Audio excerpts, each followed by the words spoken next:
How are y'all doing? Happy Monday. Happy Monday. Let me get my, my glasses together. How's everybody doing? How's everybody doing? Happy Monday. Happy Monday. I'm tired, y'all. I ain't gonna lie. I'm not even gonna hold y'all. Okay. Debbie's tired. That daylight savings time kicked my butt. And it's been a long, long, long day. A triumphant and productive day, but a long day.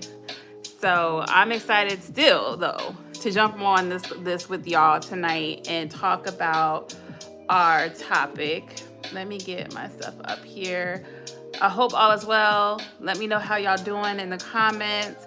If this is your first time, let me know where you're watching from. And if it's not your first time, let me know where you're watching from. Because, I may or may not remember. I'm not even going to hold y'all. Let me get my stuff together here. And,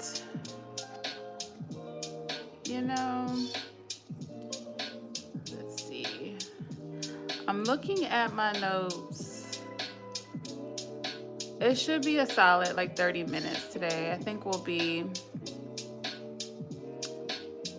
good. But let me know in the comments how y'all doing. I'm excited to talk about our topic. If you guys are not aware, the topic that was voted on was navigating internal conflicts. On one platform, it was heavily the other one, which was understanding wellness barriers. So we'll do that next Monday. Let me turn this down. This sounds very loud. Yeah. Yes, it sounds very loud. There we go. Okay, so next week we'll do the barriers one, but this week we'll talk about navigating internal conflicts. So I'm excited.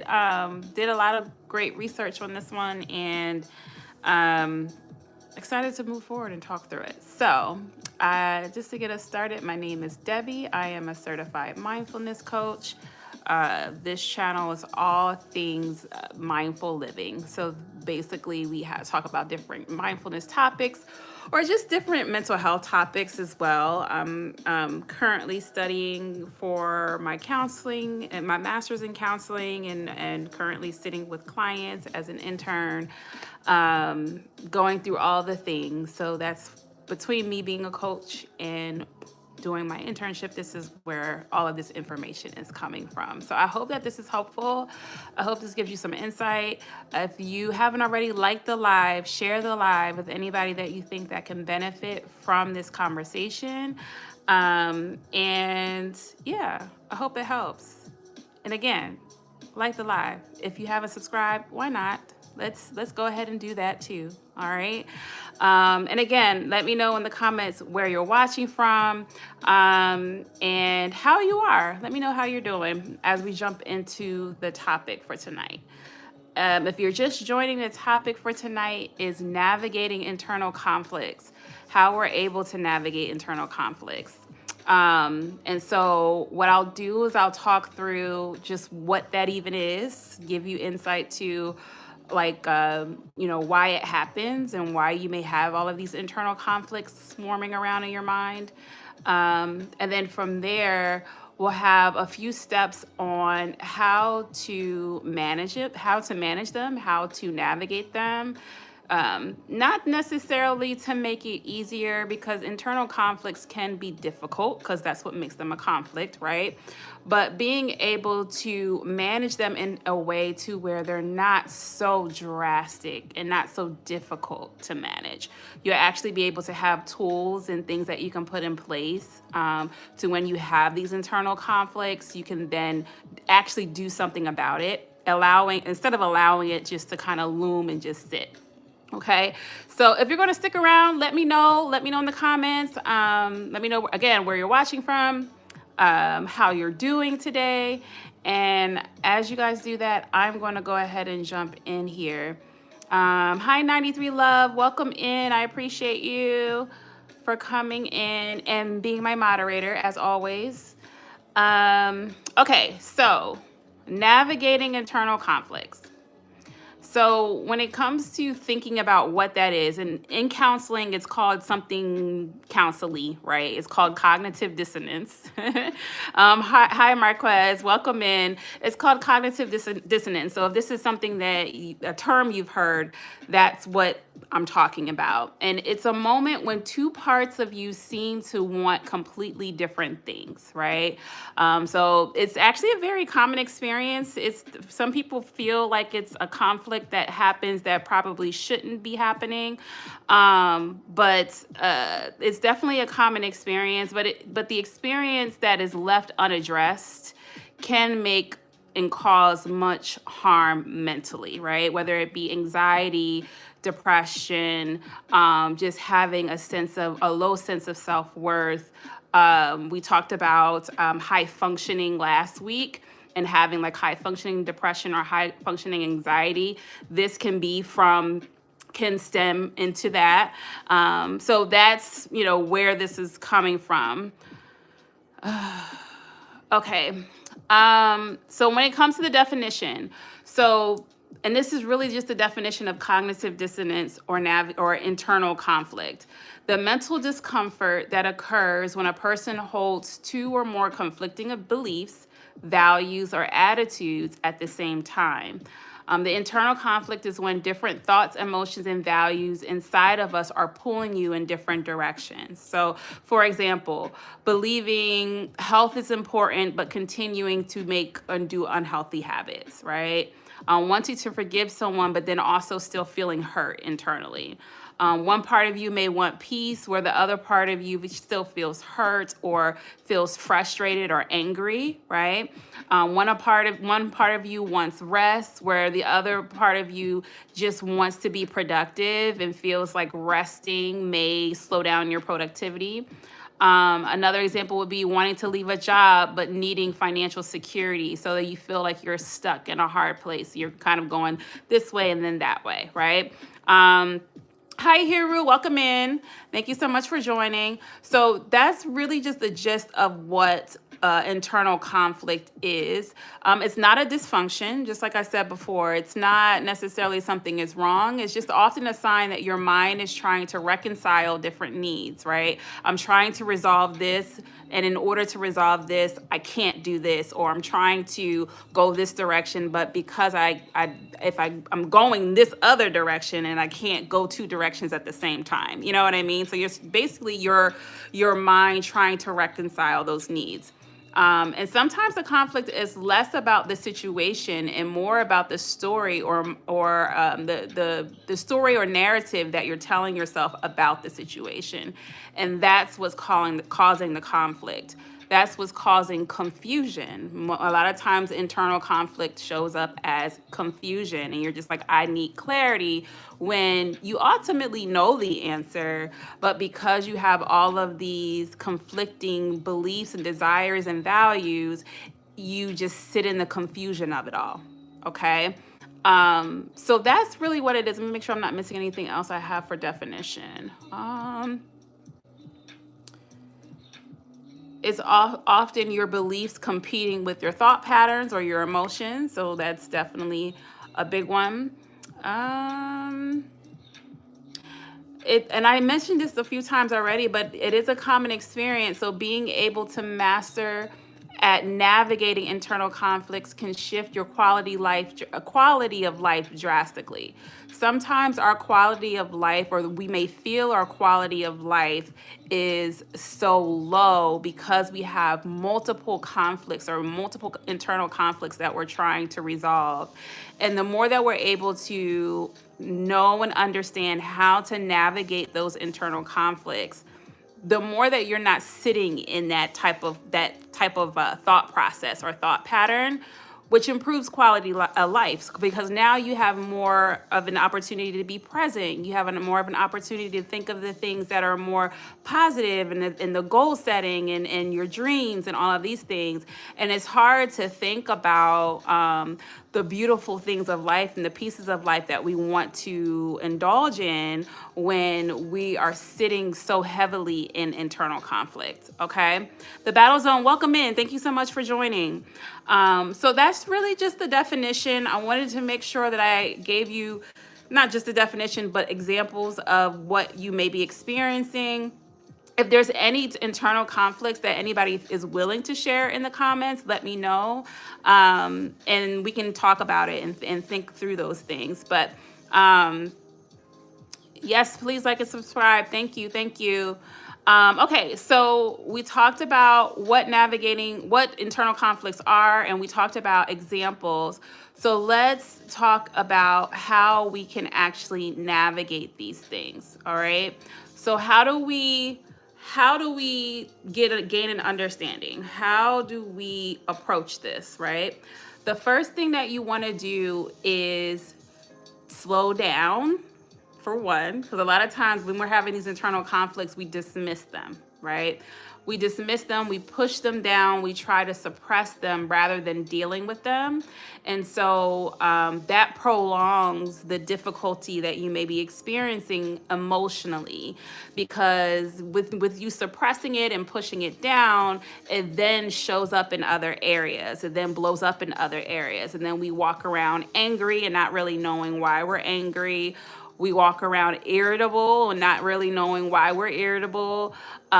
We walk around with frustration and confusion, and we have a hard time even doing our daily functioning at times where we're procrastinating, where we're just sitting in, I like to call it a paralysis, where we just have those days where we just can't move, like we can't do anything, like we do the bare minimum and everything because we're so burnt out and we're so frustrated. And a lot of times it's because all of this mental work is happening. And all of this mental work is focused on the conflict versus having the space to deal with the regular day-to-day stuff, like cooking you something to eat, like going to work, like driving to do your errands, like, sending that email, like all of these things. And so because we have all of these conflicts forming in addition to our daily lives and the things that we have to take care of, it seems and feels so overwhelming, right? To the point where there's so much anxiety, there's so much sadness, there's so much frustration, there's so much confusion, and it just kind of keeps prolonging itself over and over and over again, and it goes in a cycle. Sometimes you may have a little bit of release because of whatever's going on, but then when, something else happens that kind of triggers everything else, and then a flood of emotions happen where you're just flooded and flooded and flooded with all of these different feelings, emotions, and thoughts, and it's all happening at one time. So I was long-winded, but I wanted to really kind of explain practically how it shows up and what you could be experiencing. This is how we attack it, right? So there's 4 steps that I have here for you. Feel free to take notes. I'm going to also give you guys some questions that you can ask yourself, some journaling questions, but there's also going to be some practical things that you can do and examples, so that way we can kind of talk through them. Talk back to me in the comments, y'all. If y'all have any questions, you need me to repeat anything, something you're not understanding, you need me to dive a little bit deeper on, please let me know. Okay, so how do we start navigating the internal conflict experience? Number 1, observe the conflict without immediately reacting to it. Okay? Observe the conflict without immediately reacting to it. And really, that's just pausing, taking a moment to really get a good understanding of what you're experiencing, okay? Pause long enough to notice the voices within us instead of immediately obeying the loudest one. Sometimes because we have these thoughts, and we have so many thoughts swarming in our minds at one time, whatever one is the loudest is the one that we typically lean on and go with. And usually the one that is the loudest is going to be the one that's associated with your trauma and your triggers, okay? So understanding that you want to pause. You want to take a time to breathe. You want to take time to really think about what the conflicts are, right? What am I feeling versus what is happening, right? What am I feeling right now? Because just because I'm feeling something doesn't mean that I have to act on that feeling, right? Where does this feel in my body? What is actually coming up for me? Is there anything that I need to actually release before I even try to make a decision on this thing, right? Because sometimes there's we talked about false urgency, right? I forget how long ago that was, maybe a month ago, I think, or we talked about false urgency. And sometimes when it comes to these conflicting thoughts, there's an element of urgency of I have to make a decision right now. Not always the case, especially when it comes to anxiety, right? So pause long enough to notice what is happening, all right? And making sure that just because a thought is loud doesn't mean that you have to take action on that thought, okay? So that's number one. Observe the conflict without immediately reacting to it. Pause long enough to notice, what is actually happening and what is being said, and ensuring to not allow false urgency to make you move on that loudest thought. So that way you have time to digest it all. Okay.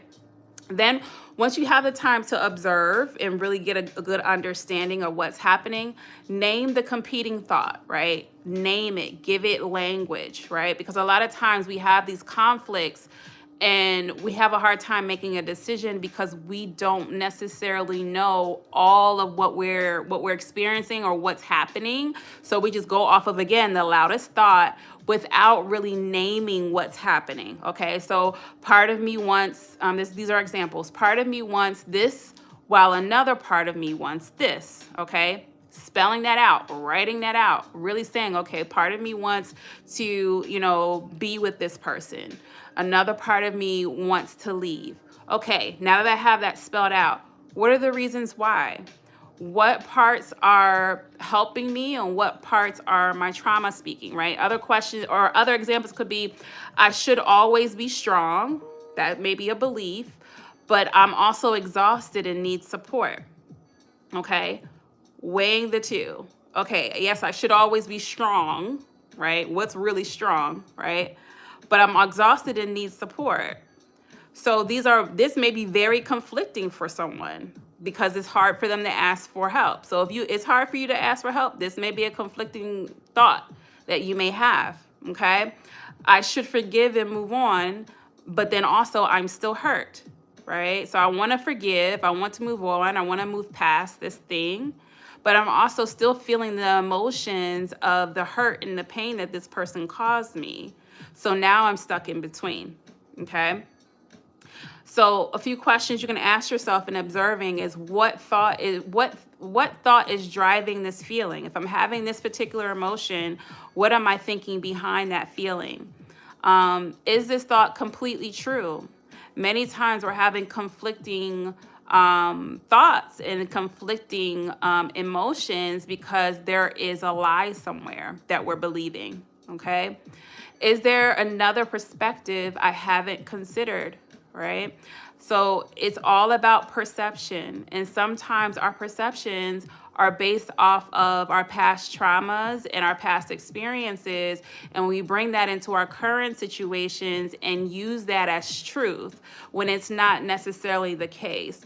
Just because it happened in this other situation in a certain way doesn't mean that it's happening in that same way. Could it be? Yes. But observing your perspective is important when it comes to conflicting feelings because that can make or break whether you are going to make one decision versus the other. Okay? So I know that was a lot, but that was number one. Observe the conflict without immediately reacting to it.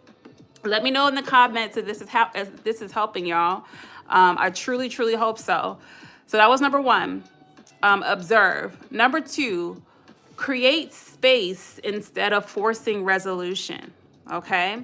Create space instead of forcing resolution. Not every conflict needs to be solved immediately. And that goes back to that false urgency that we talked about, right? Sometimes when we're having these conflicts, we feel like it needs to be solved right now. A decision needs to be made right now. And really, it could be just, I need to sit with this. I need to process this. I need to gain understanding with this. I need to gain new perspective of this. I need to reframe this thing, right? And not everything that is urgently beeping in our brains is necessarily urgent for you to take an action or to move right away. Okay. So create space instead of forcing resolution. Not every conflict needs to be solved immediately. Sometimes clarity comes from sitting with it rather than rushing to escape. Many times the urgency is we are uncomfortable. And so we want to make a decision right now to remove the uncomfortability. And sometimes we have to sit in that discomfort. Okay. And then also, too, when creating that space that helps you to be honest, right? Awesome. Thank you, Hero.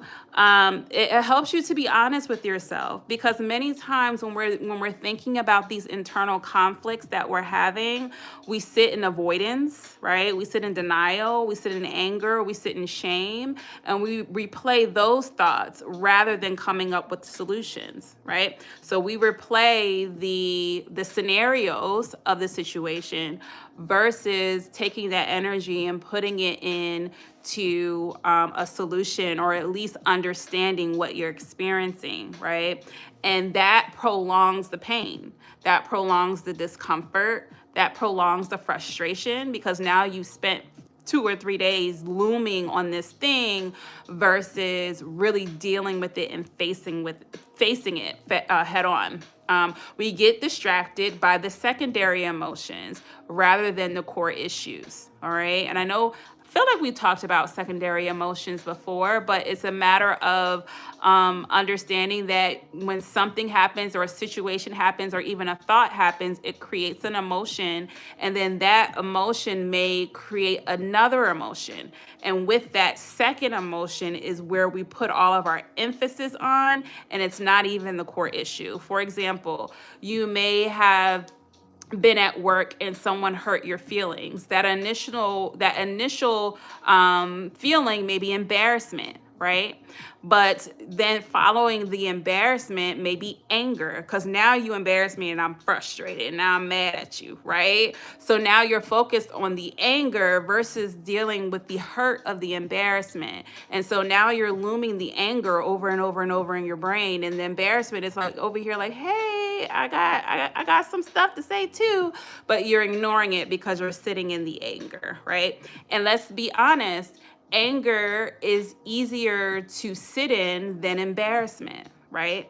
Anger is easier to sit in than hurt, because when it comes to hurt, or not to say pain doesn't come with anger, anger gives you some type of something to it gives you fuel. I don't know what it is about anger. It gives you some type of fuel to keep looming and to keep going, where hurt and embarrassment or shame and all of those feelings are just more difficult, or sadness is just more difficult to sit in. So we result back to anger. It's our default, right? I think just as a country, our default is anger.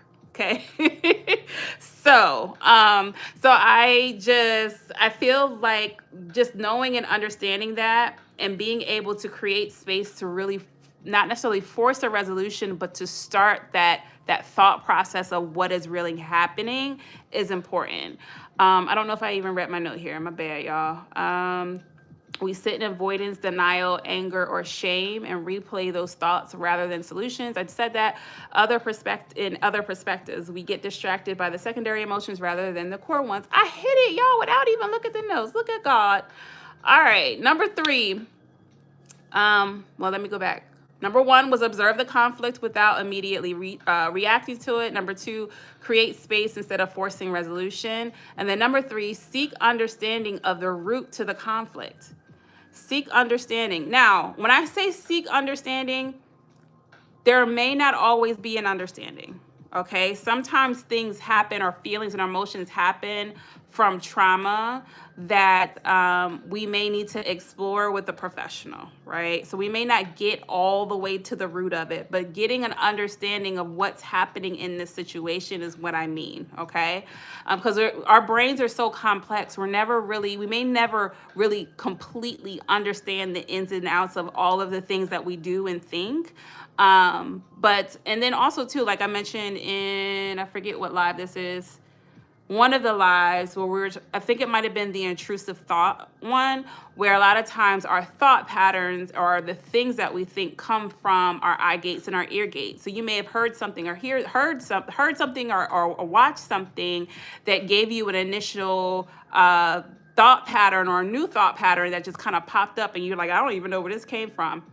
So seeking understanding, don't go too hard on it. Like, just get the basis of what's happening. So understanding the root cause of the conflict. These conflicting thoughts don't just come from our emotions and thought patterns, but also what we believe, okay? Our moral compass, and sometimes those beliefs can be distorted by past experiences, past traumas, or how we were conditioned, all right? And this is, again, when we're talking about seeking understanding, this may be a little bit too much. It may have to be something that you explore with a therapist. But understanding that it's not just how you think, right? It's not just what you're feeling. It's also how you were conditioned. And it's also your core beliefs, what you actually believe.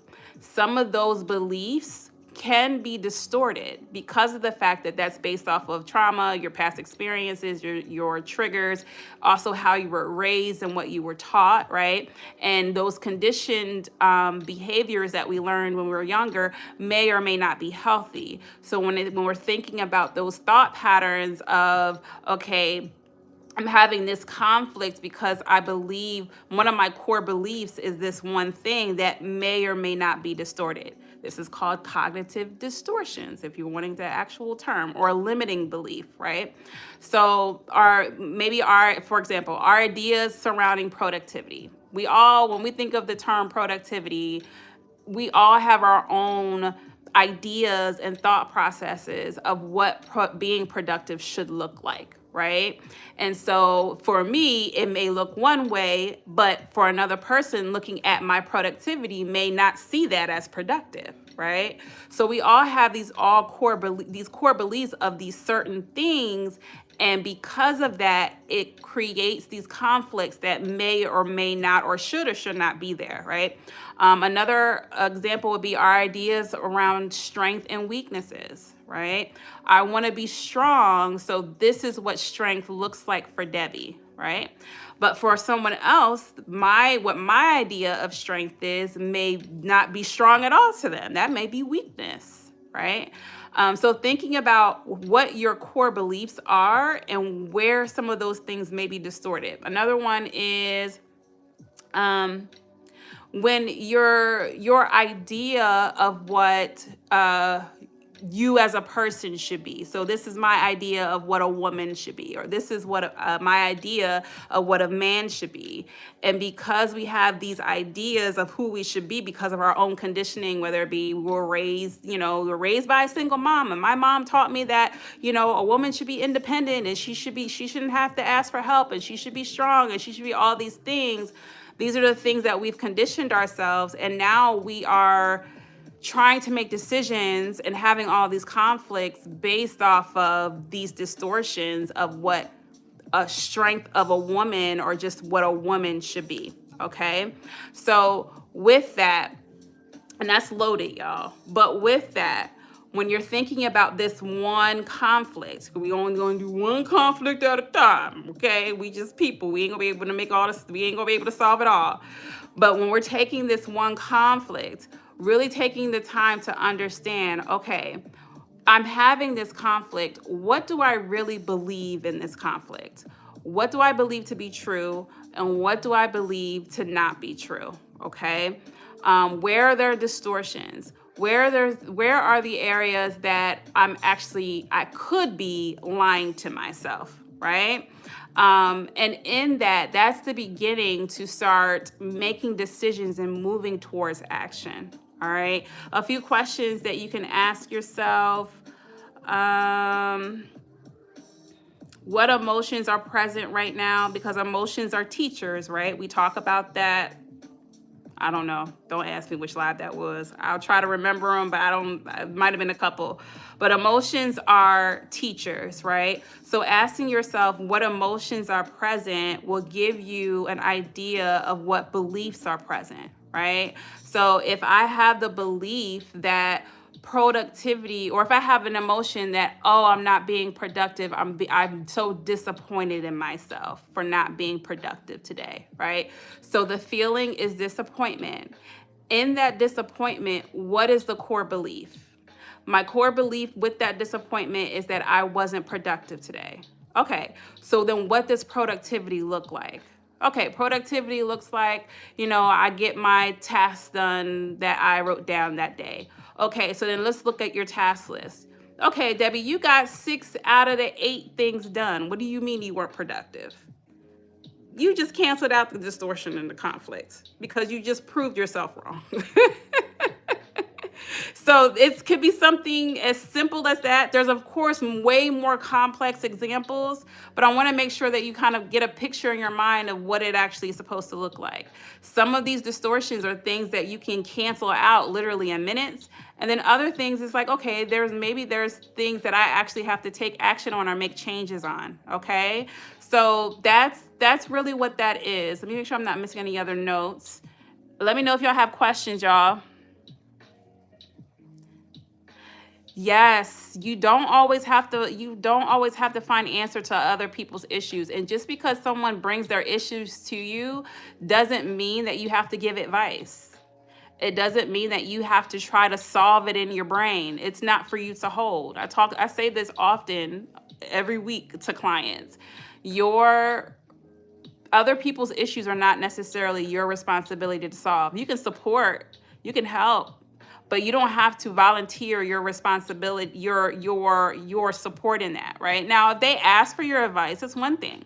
And if you want to give advice, you can ask. You can say, hey, are you looking for my advice, or are you looking for me to just kind of sit and listen and see what they say? There's so many ways that you can set boundaries with that, because a lot of times people just want to, they just want to get everything out. They just want to vent.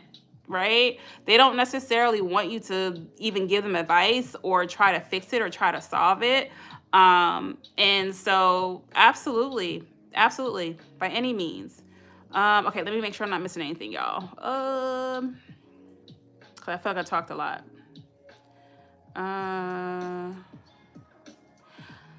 So just back to the cognitive distortions. Internal conflict often happens because different parts of you are trying to seek safety. Okay, so I know that I've talked about this on other lives as well. Remember, your brain and your nervous system's core job is to keep you safe. That's really its core job. Your brain is always thinking about, how can I keep my human safe? I'm sorry, it's an inside joke for people who are watching that darn that lady with the AI partner going to the therapy session. It's a thing. Okay, but your brain and your nervous system, its core job is to try to keep you safe, right? So understanding that, and let me just make sure I'm not missing anything.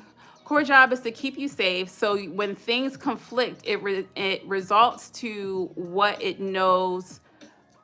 It results to what it knows. That's what I was writing. Okay. So when you're thinking about your brain and your nervous system, its core job is to keep you safe. And when there's a lot of conflicting emotions, there's a lot of conflicting thought patterns, when there's a lot of things happening, it's going to automatically result to what it's meant to do, is to keep you safe, or your safety, right? So that's why some of the loudest thoughts are the most irrational, because it's really your brain just trying to keep you safe. And sometimes those irrational thoughts in your brain, it feels the safest option. Okay. Your brain also doesn't always react to what's most logical. It reacts to what it repeats. right? So your brain is set up to where not necessarily for it to respond to the most knowledge based or the most wise response is going to respond to what you repeat and over and over and over again. So if you're consistently repeating negative thoughts, if you're consistently repeating these anxious and overwhelming patterns and these distorted beliefs, if you're consistently repeating those things over and over and over again, that's what your brain is going to result to. And your brain creates those thoughts, it creates those things, and then it filters it all to your nervous system, and then your nervous system filters it out to your body. So that's why now when you're having all of these thoughts here, you're now feeling it in your body because of the simple fact that your brain was repeating this one thing over and over and over again, right? Our bodies are wonderful things, right? We just have these beautiful, just systematic bodies that operate a certain way. But if you don't know how your body operates, it's easy to fall into the trap of cognitive distortions and the internal conflict, right? So understanding that you have control up here. I feel like I say this in every live. You have control, right? Just because a thought comes doesn't make it gold, and it doesn't mean that it has to stay there, right? You have the ability to filter things out and to keep things in. And it's up to you to make a decision on how that works and how that happens. That was long-winded, but I hope that was helpful. Let me make sure I'm not missing anything here. Many internal conflicts exist because two parts of you are trying to protect you in different ways. We talked about that. One part protects you from, so it's safety and protection, right? So one part protects you from rejection, while another part is protecting you from a desire for a desire of connection, right? So that may be the conflict of, I want to be friends with this person. This person is showing me that they want to be my friend, but I have this internal conflict of, I've experienced rejection before, but then I also have a desire of connection, right? So now you're going back and forth where one day you want to talk to them, the next day you don't, then the next day you want to go out and go, have lunch, and then the next day you're like, I don't want to go to lunch no more. That's what the internal conflict is, right? Another thing would be one part of you wants safety, right? One part of you wants safety in whatever situation, but then another part of you wants growth in that situation. So now you have this conflict of, I want to stay safe, but I also want to grow and get better. So now you're going back and forth with those two scenarios, okay? Both parts serve a purpose. The focus is not staying stuck in the conflict by making sure to ask yourself questions, being curious about what you're thinking, all right? Being curious about the conflict and weighing the cost, all right? And then, so what was that? That was number 3. Okay, so that was number 3. Number 1 was observe the conflict without immediately reacting to it. Number 2, create space instead of forcing resolution. Number 3, seek understanding of the root to the conflict. And then lastly, number 4, challenging your thought patterns and limiting beliefs and moving toward one small action. Okay, I'll say that again, challenging your thoughts and thought patterns and limiting beliefs. I can't talk today, y'all. Challenging your thought patterns and limiting beliefs and moving toward one small action. The goal isn't to silence one side, but to integrate wisdom from both sides to take the next step, okay? It's not about dismissing one and then going with the other. It's about finding a common ground within yourself, right? Now, sometimes it may be dismissing one side and then the other, depending on what the thought is or what the conflict is. But many times it's a compromise. It's about finding that balance in between and making a decision based off of what you find. So you do that by separating facts and truths.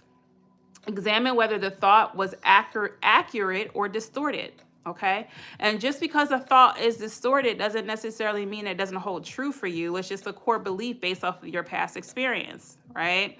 So, for example, a distortion would be, okay, I want to be in relationship with this man, right? but my distorted view is that all men are dogs, right? So I have this conflict of, okay, all men are dogs, but then I want a relationship with this person. So how do I go about that? I think about what is distorted. Now, what is distorted is, are all men really dogs, right? That may be my experience with my past relationships, but not every man is that way. So that's the matter of determining what is accurate and what is distorted. All right. Now, granted, maybe now this might sting a little bit. Maybe my decision making in men, or maybe my decision making in the relationships that I choose, may have an area of improvement, right? And that may be why my experience has been a certain way. So it's understanding that there may be distortions in your core beliefs and being curious about those. What's accurate? What's distorted? Where is the thought rooted? Is it rooted in fear? Is it rooted in lack? Is it rooted in lack of understanding or knowledge? Is it rooted in anger? Is it rooted in resentment or shame or guilt, right? Understanding where the thought is coming from. Is it coming from a logical or lucid place? Or is it coming from trauma? Is it coming from triggers? Is that why there's a distortion, okay? Understanding where it's coming from will help you understand whether something is distorted or not. And then also remembering where there is a problem, there's always a solution. Okay? It just may not be the solution you want. And that's why we're putting things on the back burner, or why we're dismissive, or why we're in denial or avoiding it. But understanding that if there's a conflict, there's always a solution. There's never a conflict that there isn't a solution. It just may not be the solution we want. And that's what we got to be honest about. Okay? So, for example, I have an example for challenging your thoughts. Let's see here. For challenging your thoughts, so or challenging your conflict. So with this one would be, I want to set boundaries, but I don't want to disappoint people, right? That's the conflict. I want to set boundaries, but I don't want to disappoint people. So with that thought, or with that conflict, you want to pause and notice the anxiety that's associated with that thought process. Identify your thoughts. So if I say no, they'll be upset. I really need rest, right? So understanding and identifying the thoughts associated with it. And then challenge the distortion, all right? Is it true that healthy relationships will end when I set a boundary? Okay? That's the challenge. So the initial thought process was, I want to set boundaries, but I don't want to disappoint people. You pause, notice the anxiety, and then identify the additional thoughts. If I say no, they'll be upset. But I just really need some rest. I am exhausted. I'm tired. I don't want to continue in this way, right? So that's you identifying the thought. The challenge of the distortion, is it true that healthy relationships will end when I set boundaries, right? Because if you set a boundary and it's a healthy relationship, are they really going to just be so upset and not talk to you anymore? And if they do, was that a healthy relationship? Probably not, right? And then from there, choose an aligned action. Communicate and communicate your boundary. If you need to practice how you want to set your boundary, if you want to write it in a letter or in a text versus saying it in person, then that's one thing. If you want to call them on the phone, like make a plan. Like, how do you want to do it? If it's something that's really difficult for you, there's nothing wrong with that. There's nothing wrong with preparing yourself for something that's new, especially if you haven't been prone to be a person to do something like that. It's okay. All right. So I hope this was helpful, y'all. I hope this gave some insight. I'll go back to number one.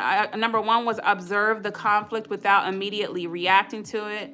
Number two was create space instead of forcing resolution. Number three, seek understanding of the root of the conflict. And then number four was challenge your thought patterns and limiting beliefs. Okay. Let me make sure that there is not anything else here. I did have a few reflection questions that I can list that you can use. Okay. So, number one, what would movement toward clarity look like? What would movement to clarity look like? This is just giving you an idea of what could actually happen when you actually have clarity from this conflict. Some of us have been sitting in conflict in these things for a long period of time. You've been wanting to leave that job for the past 2 years.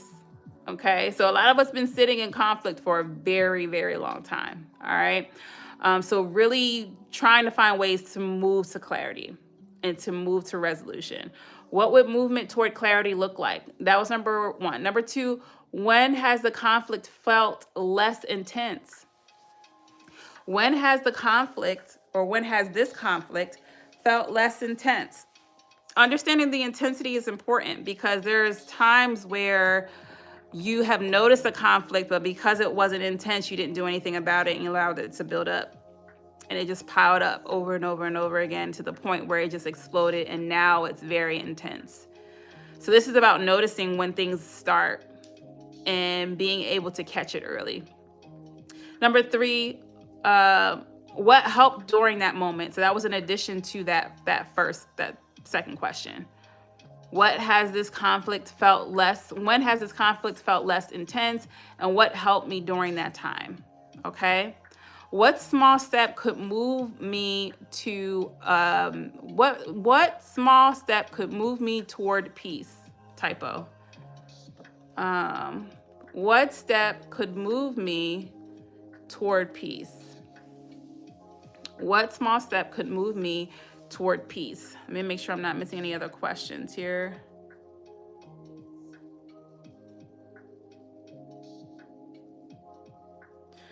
Another question is, what might each part of you be trying to protect? Like I said, a lot of times internal conflicts are due to safety. So when thinking about your conflict, is asking yourself, what am I protecting myself from? Or who am I protecting, right? Because a lot of times the conflict could be you trying to protect yourself and then you trying to protect the other person. And because you're trying to protect both sides, it's creating an internal conflict. And it's like, you're going to have to choose somebody. All right. And at a certain point, you want to understand, am I doing this thing for this person, or am I in this situation because of the fact that I'm protecting this other person to the point of my own detriment, where I'm actually overriding my worth in order to protect them, right? I'm overriding my self-worth. I'm overriding my values. I'm overriding and compromising every piece of me in order to protect this person. So keeping that in mind. Hi, Mark. Welcome in. So yeah, what might each part of you be trying to protect? And let me make sure I'm not missing anything. Nope, we already did that question. So yeah, those are the questions, y'all. I hope this was helpful. I hope this brought some type of comfort, some type of solace in thinking about internal conflicts. Internal conflicts is definitely something that we are going to deal with, right? It's going to happen. All right. And it's going to be consistent. And the sooner you're able to master how to navigate internal conflicts, the easier it will be to navigate, and the more that you'll be able to focus on the beautiful, wonderful things of life. Sometimes we're just so overwhelmed and boggled down because we have so many internal conflicts that we just are ignoring, or not even ignoring, just not knowing what to do with them. So we just sit with it as if that's how we're supposed to live. And even though they're common, it's not necessarily something that we should be juggling so heavily to where it's a detriment to our daily functioning. When it's hurting your daily functioning, where you can't even like work, or you can't even take care of yourself, or you can't even muster up energy to do the common things in your daily life, that's a problem. That should be something you're concerned about. And I think a lot of us are so used to it that it's become our default state. we're always in conflict in ourselves all the time. And so I hope this helped y'all. Again, like I said this at the top of the live. That darn daylight savings time kicked my butt. So I'm tired. All right. I'm sleepy. So again, I hope this is helpful, y'all. Y'all have a blessed night. I think what was next week? Next week was, I think it's something about I think it was the barriers, wellness barriers. Discussing wellness barriers was next week. So I hope to see y'all all next week. And then I feel like we have one more live after that, if I'm not mistaken. And then I'm going to take a 2-week break, y'all. Okay? Yeah. Debbie's going to take a break because then I'm out of school. I'm out of school until the first week of April. I got a break with work. Debbie's going to sit and do nothing. Not a thing. I'm not even gonna pick up. I'm not gonna cook a thing. You know, DoorDash gonna love me that week because Debbie ain't cooking nothing. I'm gonna sit and I'm gonna eat bonbons and I'm gonna watch some shows and I'm not gonna do anything. And I hope y'all find some time to take a vacation and take some time for yourselves too. Okay? Y'all have a great rest of your night. Again, if this is your first time, my name is Debbie. I'm a certified mindfulness coach and a therapist in training. Hopefully I got clients that week, but we'll see. That I might have to be on vacation from everything. All right. So if you have any questions, you can always go to my website at haveninspired.com. Or you can email me at info@haveninspired.com. And yeah, other than that, I do speaking engagements, y'all. I have one coming up in April, to speak to some young women. And so I'm excited for that. But if you're looking for anyone for speaking engagements surrounding workplace as well, I do a lot of corporate events, so let me know. You can, again, email me at info@haveninspired.com. I'm done talking, y'all. Y'all have a great night. Love y'all. Bye.